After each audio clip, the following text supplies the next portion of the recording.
నాగార్జునకు warning ఇవ్వాలంటే ఎంతో కొంత స్టేచర్ ఉండాలి అని వెంకట్ గారు మోహన్ బాబుని సజెస్ట్ చేశారు. నేను మోహన్ బాబు గారు పాస్ట్ ఇమేజ్ ఉంటుంది ఆయన చేసే సినిమాలు, ఆయనకి స్టేచర్ ఉండొచ్చు, కానీ మనకి తెలియనోడు వచ్చి వార్నింగ్ ఇస్తే ఎక్కువ భయం వేస్తుంది. మీకు తెలియనోడు, తెలిసినోడు అంటే మీకు ఎంతో కొంత ఏం చేయొచ్చు అని అడిగినాడు. తెలియనోడు అంటే మీకు అన్నోన్ ఫ్యాక్టర్లో ఫియర్ ఎక్కువ ఉంటుంది. సో ఇప్పుడు మీరు ఇమాజిన్ చేయండి, సేమ్ శివాలో ఆ రోల్లో మోహన్ బాబు గారు చేస్తే అది సినిమా అవుతుంది. అది ఫోకస్ అంతా ఆయన మీకు వెళ్తుంది కాదు, మళ్ళీ ఆయన కోసం ఆయన స్టైల్ ఆఫ్ డైలాగులు రాయాలి. కరెక్ట్. ఇంకో మీ రియాలిటీ అనేది పోతుంది అక్కడ. అదే సేమ్ మీ కథా స్క్రీన్ ప్లే అప్పలరాజు తయారవుతుంది.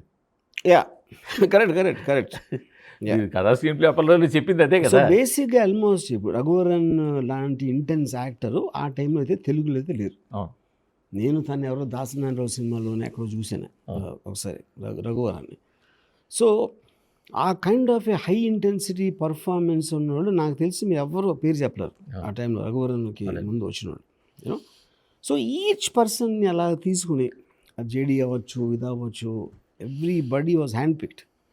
వాళ్ళు అంతమంది real high intensity and realistic వాళ్ళ ఇమేజెస్ లేవు కాబట్టి నిజంగా జరుగుతుంది మన కళ్ళ ముందు సినిమా అని మర్చిపోయిన ఎఫెక్ట్ వచ్చింది దానివల్ల. ఇప్పుడు నాగార్జున పక్కన ఉన్న స్టూడెంట్స్ బ్యాచ్ కానీ అంతా కూడా చాలా అనకూడదు కానీ ఒక బడ్డీ బ్యాచ్, ఒక మామూలు క్యాజువల్ బ్యాచ్, ఒక గవర్నమెంట్ జూనియర్ కాలేజీలోనూ స్కూల్లోనూ కాలేజీలోనూ ఉంటే ఎలా ఉంటుంది అలాగా.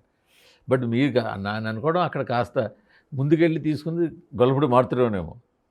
యా, ఒక సీనేనా? కరెక్ట్. గొల్లపూడి మారుతురేమో తీసుకున్న రీజన్ ఏంటంటే రఘువరన్కి అంత ఇమేజ్ లేదు అప్పుడు శివాకి ముందు. గొల్లపూడి మారుతురావు సీనియర్ యాక్టర్ తనని ఒక్క సీన్లో చంపేసాడు అంటే అది ఆటోమేటిక్గా ఒక ఎఫెక్ట్ పడుతుంది. అది కబ్జా అని మహేష్ భట్ సినిమాలో అనుపమ్ ఖేర్ని పరీక్ష చంపేస్తాడు. అక్కడి నుంచి తీసుకుంటాడు. అంత డ్రాన్ని చంపేసాడు అనగానే ఆటోమేటిక్గా ఈడు పెరిగిపోతాడు కదా. ఓకే, ఆ థాట్ ప్రాసెస్.